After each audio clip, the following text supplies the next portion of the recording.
Olá, ouvintes da Rádio Defensoria. Estamos chegando com mais um programa Entrevistas DPE. Sempre trazemos convidados para falar de temas relevantes e interessantes para você.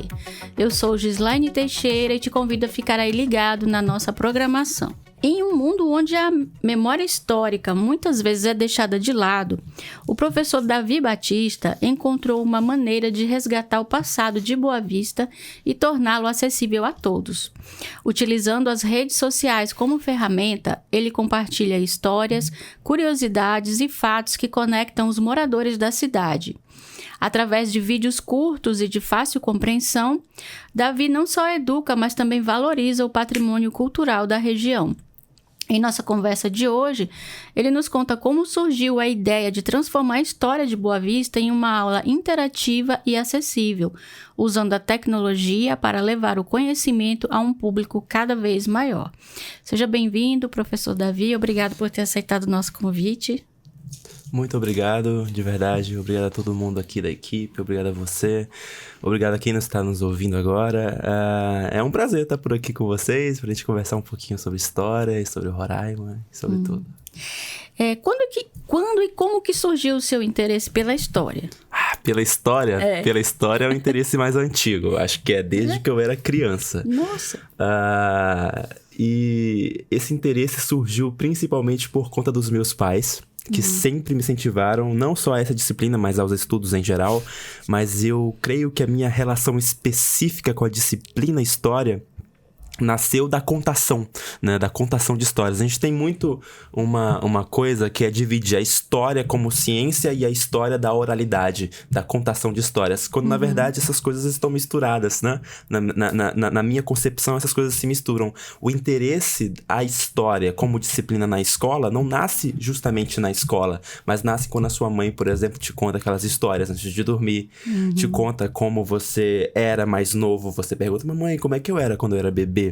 Como que eu era? Como que vovô era? Como é que era a senhora quando não tinha eu ainda na sua vida? Essa contação de histórias, ela vai nos fornecendo a base para que depois, a posteriori, nós, já na escola, no ambiente formal de ensino, nós consigamos ter uma maior ligação com essa disciplina, né? Que é justamente... A história é nada mais do que o estudo do ser humano no tempo. Que é justamente o que é a contação de histórias, não é? Seja fábula, seja fantasia, sempre existe personagens, seres humanos ou não, que estão localizados no tempo e também no espaço. Então, o meu interesse com a história nasceu na contação de histórias, principalmente por parte da minha mãe, quando eu ainda era criança. Ela é professora também, não? Não, mamãe não é. Não é professora, não tem uma formação. Ela dedicou toda a sua vida à família e acabou, não tem uma formação. Mas é uma boa contadora de histórias. Claro, excelente. Só tô aqui hoje por conta dela. E como que foi sua experiência com professores de história na escola? Eles te inspiraram de alguma forma? Sim, me inspiraram. Desde o começo eu tive a sorte de entrar em contato com profissionais maravilhosos dessa disciplina. Então aquela já predisposição ao estudo da história, foi complementada de um jeito muito mágico por professores maravilhosos, que são isso, né? A ideia do professor, a ideia que eu entendo que seja a profissão professor, ela é de constituir pontes. Ela é de... não de dar, né? Não dar a coisa. Eu tento evitar essa ideia de que o professor é detentor do conhecimento e o aluno precisa quase que implorar para um pouquinho desse conhecimento. Mas eu acho que o professor está ali para criar condições para que a história se estabeleça. Para que, mais do que... dar alguma coisa, dar a aula, fazer entender, já surtir no estudante essa ideia de que você é um agente histórico, entende? Então, respondendo a pergunta de um jeito mais específico, sim, tive contato com professores que me inspiraram, inclusive virei professor por conta de professores que me inspiraram, seja na faculdade, seja na escola, sempre tive esse auxílio muito presente. Que bom. Bom, como você falou que na infância você gostava das histórias, né? Foi na infância ou na adolescência que você pensou que queria estudar história? Não, aí já é um pouco diferente. Na infância e na adolescência eu não tinha essa ideia muito bem formada do que eu queria fazer pra minha vida. Inclusive, ideia essa que é bastante comum, né? Se você chegar hoje numa criança, num adolescente e perguntar pra ele qual a profissão que você quer, pouquíssimos são os que têm uma definição clara disso, né? Vamos dizer, não sei, vou pensar na hora que eu tô me inscrevendo ali no vestibular, depois que eu fizer o Enem, quando eu estiver lá no SISU, eu decido. Sempre é assim. Eu já quis ser muita coisa. Muita coisa. Eu já quis ser astronauta, eu já quis ser médico cirurgião, eu já quis ser antropóloga. Já quis ser antropóloga? Já. Pois é. É isso, a gente sempre quer muita coisa. Eu só fui decidir mesmo que a minha carreira talvez seja na docência, naquela época, né? Ainda era muito incerto. Quando eu tava mais ou menos na metade pro final do ensino médio mesmo. Lá em 2019, 2020, por aí, foi quando eu tentei unir o útil ao agradável. Como assim? Agradável porque eu já gostava de história, era a minha matéria favorita na escola, e útil porque eu sentia que eu conseguia ministrar conteúdo, seja na apresentação de seminários, seja explicando o conteúdo para os meus amigos 5 minutos antes da prova começar. Então, unindo essa facilidade em ministrar com o gosto pela disciplina, eu pensei, já que eu gosto de ensinar, professor é bom. Agora, ensinar o quê? Eu gosto de história. Ensinar história, professor de história, licenciatura em história. E o bom é que você tem essa facilidade, né, de passar o conhecimento, porque às vezes você encontra um professor que ele é muito capacitado, mas ele não tem esse jogo de cintura, de falar, de envolver os alunos, né? Infelizmente isso, porque às vezes a formação do professor no Brasil, e aí nós temos fatores históricos que contribuem para uma precariedade nesse sentido, fazem com que esse universo da sala de aula seja pouco visto. Ou seja, o foco ele vai ficando cada vez mais no acúmulo de informações, que é super importante, que é claro, a constituição do arcabouço teórico. Você precisa entrar em uma sala de aula como professor dominando o conteúdo, isso é claro, mas acaba que esse tete-a-tete, esse contato com o aluno vai ficando para escanteio. Infelizmente, isso é muito triste. Infelizmente, porque é necessário trazer, novamente, a história não dessa dimensão unicamente científica, onde a história é algo que tá lá e a gente tem que se esforçar para entender, mas trazer para cá, para a realidade. O que eu tô fazendo aqui hoje contigo é história. O que eles estão fazendo ali atrás também é história. Lá na rua passam pessoas que fazem história, inclusive fazem agora. Entendeu? Então, infelizmente, a formação do conversa, a formação do vamos elaborar frases, vamos nos dedicar à oratória, vamos nos dedicar à utilização de palavras que facilitem o conhecimento, porque isso é muito importante, né? A gente entra na faculdade já com um certo acesso a um academicismo que dificulta muito. O que é o academicismo na minha concepção? É aquela coisa de usar a linguagem para restringir conhecimento. Eu falo difícil para que você não entenda, mas outra pessoa, o meu par, fala difícil também, então nós nos entendemos. A universidade tem muito disso. Esse academicismo. Essa coisa que, ao invés de democratizar o acesso àquilo que é a história, que é nossa, acaba restringindo, entendeu? E não pode ser assim na aula. Não pode ser assim. Principalmente com crianças e adolescentes. Eu acho que isso se encaixa na próxima pergunta que eu vou te fazer. Assim, o que você gostaria de fazer de diferente no modo de ensinar a história? Olha, eu sempre tive essa ideia de que se fosse para eu ser professor de história, eu iria dialogar com todas aquelas estratégias que eu gostaria de ter visto durante a minha formação. A gente sempre tem isso, né? A gente sempre pensa assim, a gente olha lá e fala, principalmente quando você tá formando em docência, sendo professor. Você olha pro professor dando a aula e pensa, cara, eu faria isso diferente. Eu percebo que aquele amigo meu ali tá distraído, mas se o professor fizesse tal coisa, ele estaria prestando atenção. Entendeu? Então, eu penso que o professor, ele tem que estar a todo momento se renovando. Só que ao mesmo tempo que eu penso isso, eu não posso deixar de lado uma coisa. A precarização da profissão professor é muito grande no Brasil. Infelizmente. E aí, infelizmente, porque por mais que nós possamos entrar nesse debate do que fazer diferente, a gente não pode negar a realidade material. Que é, por que ele iria fazer diferente?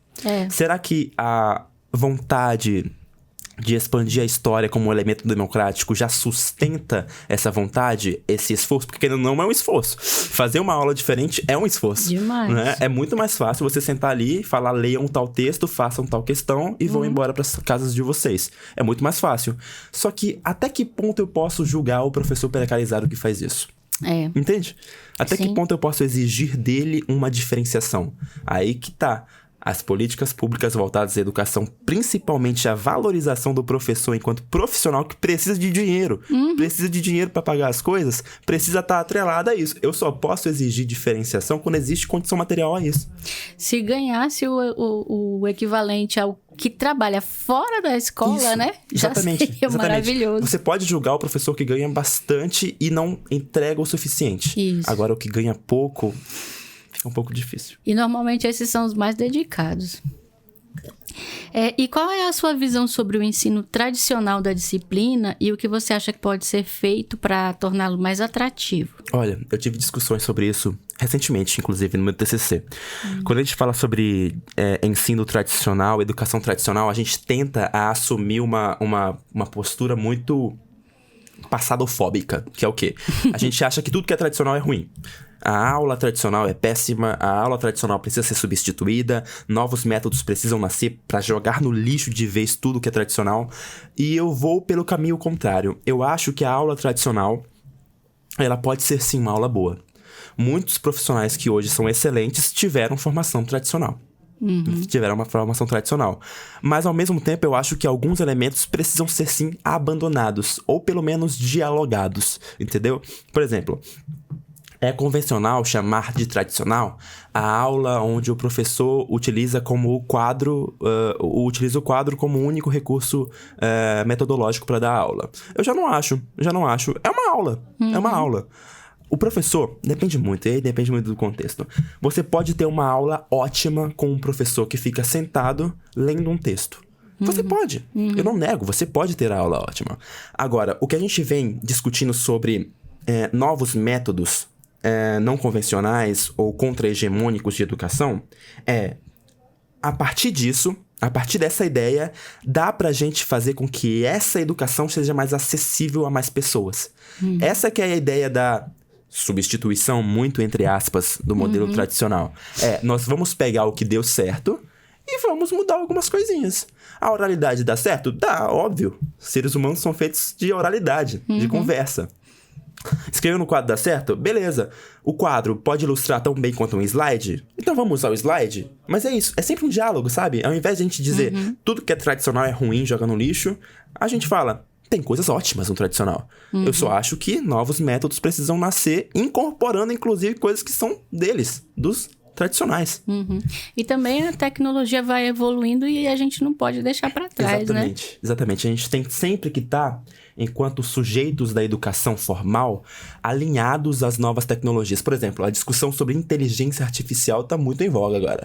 Está muito em voga, principalmente entre os estudantes. Por quê? Tem gente que tem medo. Tem gente porque podem pegar uma entrevista nossa aqui, distorcer tudo, botar uma outra coisa na sua cara e tal. Sim, podem. Mas ao invés da gente já partir para esse tom mais catastrófico da inteligência artificial, vamos pegar o aluno que tá agora, ao invés de estudar para a prova, tá vendo no ChatGPT 3 formas mais eficazes de colar na prova.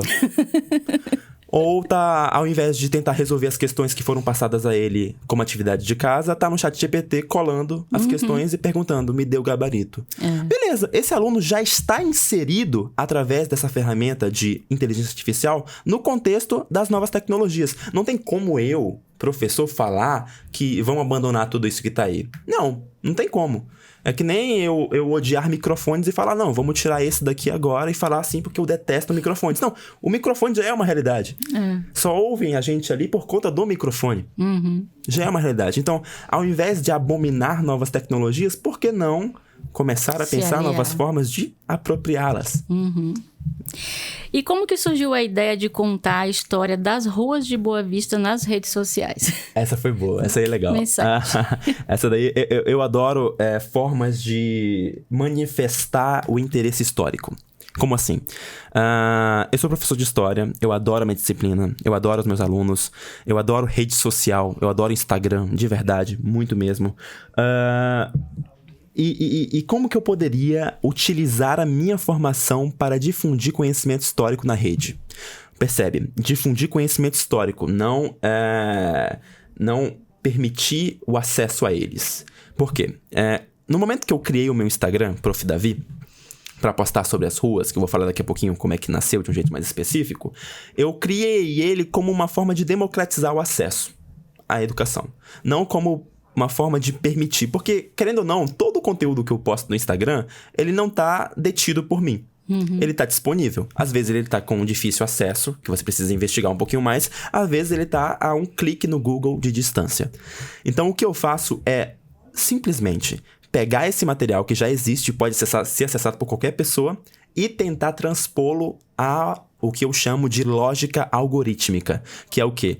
A linguagem da rede social. Essa linguagem rápida, essa linguagem dinâmica, essa linguagem que cada vez menos exige vídeos curtos e concisos, perfeito? Então, com essa já minha ideia de tentar simplificar esses conteúdos, eu fui tentar agora ver como que eu ia fazer isso. Tá, vou fazer vídeo de história. História é muito amplo. História de quê? Aí tava eu lá, andando nas ruas e pensando sobre isso. À medida que eu andava nas ruas, eu via placas. Cara, eu via placas. Não só placas, mas como nomes de edifícios. E cada placa tinha, como eu disse, nomes. E eu percebi o quão presente aqueles nomes estão na minha vida desde que eu existo. Do tipo, Avenida Mário Homem de Melo. Eu conheço ela desde que eu existo. Avenida Ataíde Teve. Avenida Castelo Branco. Ataíde Teve. N. Garcês. Eu falo essas coisas desde que eu existo. De verdade. Desde que eu aprendi a falar, desde que eu me entendi como morador dessa cidade, eu falo essas palavras. Aí eu pensei, eu falo tanto, mas quem são? A gente fala, vamos ali na Mário Homem de Melo fazer uma coisa. Onde é que fica a tua casa? Na Ataíde Teve. Que é isso? Quem que são essas pessoas? Não sei, eu só falo. Vamos saber? Aí foi quando... Esse não foi o meu primeiro vídeo, mas foi o primeiro que viralizou de fato. Eu tava na casa da minha namorada e ela mora perto da Mário Homem de Melo. E aí eu pensei, é isso, eu vou fazer um primeiro vídeo aqui falando sobre ruas, pra ver o que dá. Aí eu pedi pra que ela me filmasse, eu olhei pra câmera, olhei pra placa que tava atrás de mim e falei, mas me mim, você sabe quem foi Mário Homem de Melo? Dali em diante, foi uma mistura de pesquisa e divulgação científica. As pessoas só assistiram o vídeo e só compartilharam como compartilharam porque elas não sabiam. Elas não sabiam. E, de novo, não sabiam não porque eu ainda não tinha feito o vídeo, mas não sabiam porque nunca tinha existido ali uma oportunidade ou um interesse em pesquisar. Essa informação sempre existiu. Sempre existiu. O que eu fiz foi só facilitar o acesso. De novo, eu inseri a informação que sempre existiu na lógica algorítmica. Muitas pessoas comentam coisas do tipo assim... muito obrigado por fazer esses vídeos sobre coisas que eu sempre tive o interesse, mas nunca tive... curiosidade de pesquisar, curiosidade de pesquisar. É isso. Justamente isso que eu faço. Eu não crio o conteúdo. Eu apenas utilizo o que já existe e boto no que eu chamo de método, lógica algorítmica. E você lembra qual foi o primeiro vídeo? Você acabou de dizer, né? Da Mário Homem de Melo. E a reação do público? A reação do público foi muito diversa. Isso aí foi muito louco. Por quê? Eu já tive contato antes com algumas repercussões de coisas que eu fiz. Só que nunca nessa magnitude. Quantas visualizações que deu? No meu perfil passou de 10 mil, mas no perfil de uma página que compartilhou já chega às 40 mil e alguma coisa. Eita. Mas foi justamente isso. O contato com o grande público é uma coisa que me assustou um pouquinho. Virei um BBB. Eu confesso, porque no momento que eu fui compartilhado pela primeira vez por um grande veículo de mídia aqui da cidade, uma página do Instagram lá, começou a chegar muita gente. Muita gente. Quando chega muita gente, dá aquela coisa do tipo, um pânicozinho, uma coisa do tipo, tá, calma, deixa eu entender o que tá acontecendo aqui. Muita gente começou a me seguir. Muita mesmo começou a me seguir, me mandar mensagem na DM, comentar nos meus vídeos, todos os comentários maravilhosos, não teve um comentário ruim, isso foi uma coisa mágica pra mim, muitos likes, muita visualização, e aí eu confesso que eu evito pensar um pouquinho sobre isso, sabe? Porque se eu começar a raciocinar que a minha cara tá sendo exposta pra milhares de pessoas, dá um pouco de ansiedade, então eu só evito pensar e falar, eu vou jogar aqui, ok, tomara que repercuta, mas eu também não vou ficar muito fixo aos números, não. E quando que você percebeu que o projeto estava ganhando visibilidade? Por conta dos compartilhamentos? Perfeito. Olha só, No começo, eu não tinha ideia nenhuma de que iria chegar onde chegou. E queria alcançar esse número. Vídeo despretensioso. Assim, eu tinha uma pretensão de que amigos compartilhassem, de que a minha família visse e gostasse, de receber algumas mensagens, mas eu nunca imaginei que iria... que o meu público atual fosse constituído em 95% de pessoas que eu não conheço. Eu não achei que isso iria acontecer de fato. Porque eu fiz o vídeo mais por fazer e pra divulgar. Se desse certo, tudo bem. Se não desse, tava ótimo. Eu ia continuar publicando. Mas eu percebi... Acho que foi nesse primeiro grande compartilhamento, o quão grande estava ficando, sabe? Porque eu lembro até agora, eu tava chegando de uma aula em casa, já era noite mais ou menos, umas 6, 7 horas da noite. E aí começou a chegar muita notificação no meu celular, muita. E aí eu tava tentando entender, calma. Eu tinha feito um videozinho antes, que tinha dado, sei lá, 2.000, não era tantas assim, mas tinha alguns comentários. Aí eu dava muita gente me seguindo. Aí tá, calma, perfeito, o que aconteceu? Aí eu fui rolando as notificações. Beleza, essa página de 100 e quantos mil seguidores compartilhou o vídeo, deve ser por isso. E aí desde então vem crescendo, entendeu? Então eu ainda tô me percebendo como essa pessoa pública, entendeu? Não é uma coisa muito natural pra mim, não. E como que você escolhe os nomes das ruas ou avenidas que vai abordar nos vídeos? Olha, eu não posso deixar de considerar que a ideia dos vídeos é repercutir da maior parte da cidade. Ou seja, eu faço das avenidas principais, a priori. Pessoas me pedem pra fazer de ruas específicas. Eu quero muito fazer isso. Mas antes eu tô com uma listinha. Eu quero dar um check em todas as avenidas principais que eu ainda não fiz. E faltam algumas que eu ainda não fiz, tá? Então, a escolha se dá ou a rua que eu tô perto, ou uma avenida principal que muita gente pede. Que eu também... Eu leio os comentários e constantemente peço que as pessoas recomendem, né? Fala, fazer o quê? Quer que eu faça vídeo de quê? Aí a pessoa fala, faz da Villeroy. Aí eu vejo muitos comentários sobre Villeroy. Beleza, Villeroy. Querendo ou não posso negar que é isso, né? Ainda é a democracia. E você acredita que a história local é valorizada nas escolas e nas políticas públicas de educação? Olha, vou ser sincero, eu vou opinar só sobre o campo que eu conheço, que é a educação. Quanto às políticas públicas, já envolvem uns outros aspectos que eu não domino muito bem, e eu quero falar sobre a educação. Sobre a educação, eu acho que não. Por quê? Eu acho que nós ainda temos um estudo muito precário quanto às formas de ensinar esse assunto. Nós temos excelentes pesquisadores. Quando eu falo excelentes pessoas que pesquisam, de verdade. O campo de pesquisadores em história de Roraima que existe aqui, seja na UER, na UFRR ou em qualquer outro órgão, são maravilhosos. Só que ainda é muito restrito. É aquela coisa que eu falei das barreiras da universidade, né? Tudo que a gente faz hoje, por exemplo, no CCH, o Centro de Ciências Humanas da UFRR, é tentar transpor esse muro. Porque, querendo ou não, existe um muro que não deveria existir entre o conhecimento manifestado ali na universidade e o conhecimento que existe fora dela. A gente tenta demolir, né? Acabar com esse muro, para que a democratização do conhecimento acontece. Então, quando você me pergunta se eu acho que ela é valorizada, ela pode ser até valorizada, ela só não existe enquanto aplicação. Pode existir uma vontade muito grande em valorizar, uma vontade muito grande em fazer com que a maior parte dos nossos estudantes, abaixo dos 18 anos, saibam da história de Roraima, do começo até o século atual. O que não existe são muitas formas de aplicação disso, sabe? Muitas formas de dialogar isso. Às vezes não está presente na escola porque limitações curriculares existem. Às vezes limitações de Enem, por exemplo, né? O Enem, ele vai cobrar não a história de Roraima, mas a história do Brasil. E aí escolas que focam no Enem vão acabar escamoteando, vão acabar deixando para escanteio a história de Roraima, afinal não vai cair no Enem. Então, existem essas limitações, sejam de ordem curricular, não está mesmo presente, e está, e de ordem vestibular e mais capitalista, né? Que é essa coisa de aprender pra quê? Aí aprender para o vestibular. Então, se não cai no vestibular, não vale a pena aprender. Eu tento dialogar nesse meio termo. Então, respondendo de um jeito mais específico, eu acho que é até valorizada, só não é muito dialogada mesmo. Eu acho que a presença ainda tá bem escassa, sabe? Você já recebeu feedback de professores ou estudantes que usam seus vídeos na sala de aula? Sim. Professores e estudantes. Vou começar pelos estudantes. Eu recebo muitas mensagens legais. Inclusive, recebi uma recentemente de um garoto que estava estudando pro vestibular da UER, que é agora, domingo. Que ele falou assim: professor, conheci você agora. E olha só que coincidência, estava estudando o exato assunto desse vídeo que você acabou de publicar. Ele mandou isso no áudio. Aí eu falei, cara, que coincidência. E eu recebo muitos comentários do tipo: aprendendo mais aqui do que na escola. Estudando pro concurso. Obrigado, faça mais vídeos assim.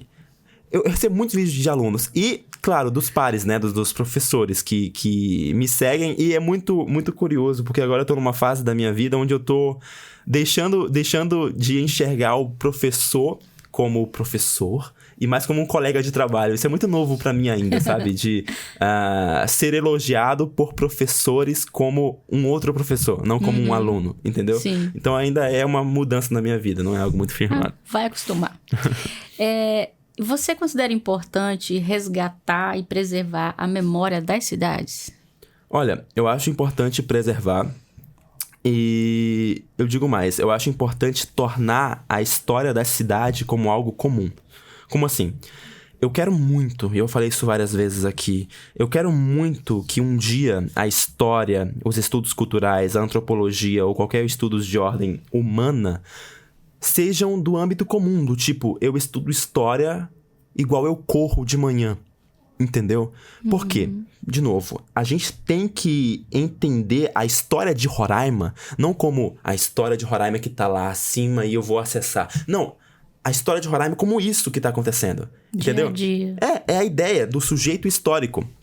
É a ideia de que você não precisa falar pro seu aluno que agora ele tá finalmente acessando o conhecimento. Não, ele já acessava. Ele precisa se perceber acessando. Entendeu? Democratizar o acesso à educação é muito mais sobre oferecer oportunidades para que as pessoas se percebam no processo histórico do que, de fato, agora você vai começar a aprender história. Você aprende história desde que você nasce. A minha ideia como professor é apenas te fazer perceber isso. É só isso. Eu não tô aqui guardando conhecimento para que quando você chegar na segunda série, eu vou te dar um pouquinho desse conhecimento. E quando chegar na terceira série, mais um pouquinho. Na faculdade, vou te dar mais um pouquinho. Não, o conhecimento já tá todo aí. A gente vai utilizar esse conhecimento para que novas informações possam chegar até você. E, de novo, entender a história de Roraima, entender a história de Boa Vista, não é fazer algo de ordem superior, de ordem sobrenatural, algo inovador. Não, é comum.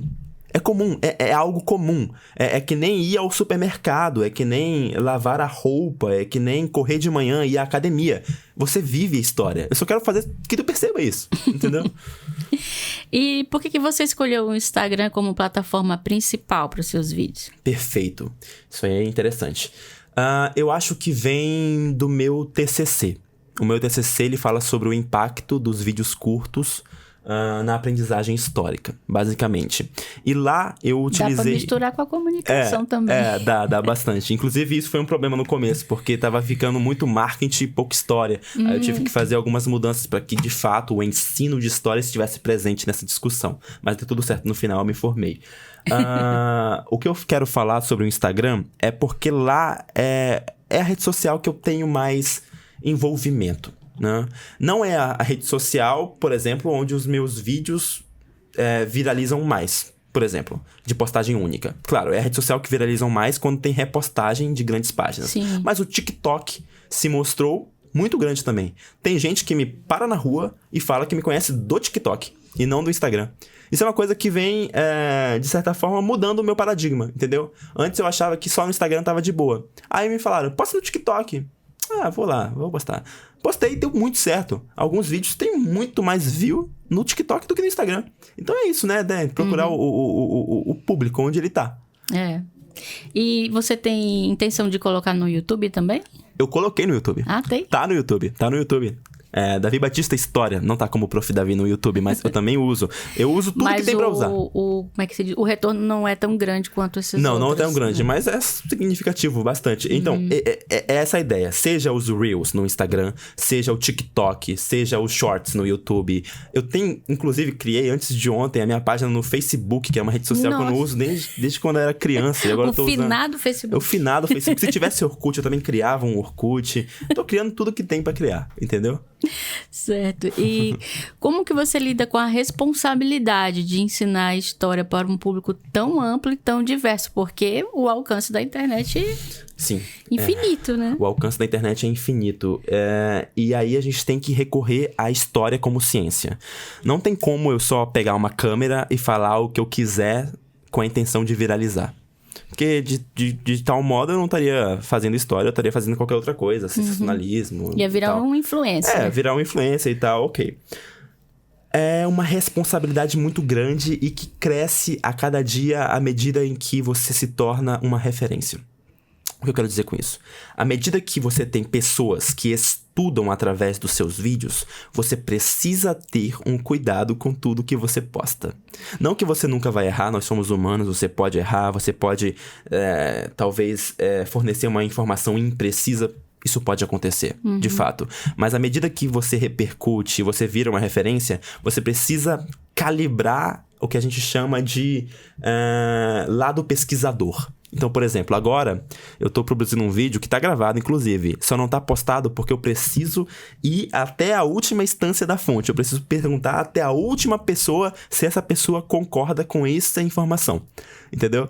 Essa é a ideia. A ideia da formação em história é também te formar como um pesquisador, né? Alguém que sabe trabalhar com as fontes. É que nem os amigos jornalistas fazem. Eles não vão lá e publicam qualquer coisa. Caso contrário, não é o jornalismo, é só o sensacionalismo puro. A ideia de só viralizar.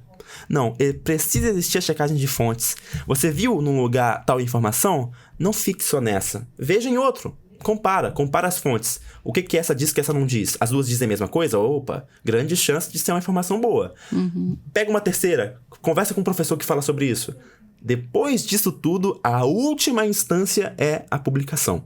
Porque se você para no começo, pesquisa um pouquinho e já publica, você pode estar dando o risco de estar aí entrando nas famosas fake news, né? A famosa informação falsa. Não por vontade própria, mas talvez só por um relaxo, por uma coisa. E o que é interessante daqui de Boa Vista é que a cidade ainda é pequena, né? Se comparada a outros lugares. E você ainda tem muitos parentes das pessoas que dão nome para as ruas, por lugar. Então, você pode fazer essa checagem com os parentes, Sim, né? Isso é muito interessante. Existe uma diferença crucial, por exemplo, sobre estudar a Segunda Guerra Mundial, fazer vídeos sobre a Segunda Guerra Mundial e fazer vídeos sobre a história de Roraima. Qual a diferença? Ambas são histórias, de fato, que valem a pena serem estudadas, mas nessa dimensão regional que eu tô tentando trabalhar aqui nos meus vídeos, o lado de poder consultar pessoas que estiveram com os objetos de estudo é maravilhoso, é fenomenal de verdade. Receber mensagens de pessoas que falam: Mariôme de Mello é da minha família. Cara, que incrível, que incrível. Eu queria poder passar em palavras o quanto eu estou chocado e o quanto que eu estou surpreso por isso. De verdade, é algo maravilhoso. Pessoas que falam: olha, a minha avó deu o nome dessa rua. Que maravilhoso. Eu quero muito conversar com você. Eu quero muito dialogar com você e fazer um vídeo sobre isso. Porque é incrível a ideia de que eu posso conversar com pessoas atreladas às fontes e às vezes até com as fontes. Uma fonte histórica. Eu posso conversar com a pessoa que fez tal coisa. Isso é muito incrível, é muito maravilhoso. Ao invés de acessar um arquivo que não sei, tá lá onde, no fundo, eu falo, igual eu tô falando contigo aqui. Eu falo, eu converso, e aí, como é que foi? Olha que maravilhoso seria se você pudesse chegar, por exemplo, em Dom Pedro II, o imperador do Brasil, o último, e perguntar como é que foi. Isso não dá mais. A gente tá distante temporalmente. Não dá mais pra fazer isso. Mas você consegue fazer com pessoas que estão aqui. Essa que é a ideia. E retoma. É a ideia do sujeito histórico. Conversar com a sua mãe é fazer história. Conversar com seu pai é fazer história. Com teu vizinho sobre a história da rua é também fazer história. Então, é maravilhoso. Talvez seria o lado mais legal de tudo isso. Eu lembro que quando eu tava fazendo o TCC também, uma colega fez sobre a história da igreja matriz. Ela estava sendo reformada e tal, e aí ela entrevistou muitas pessoas, né?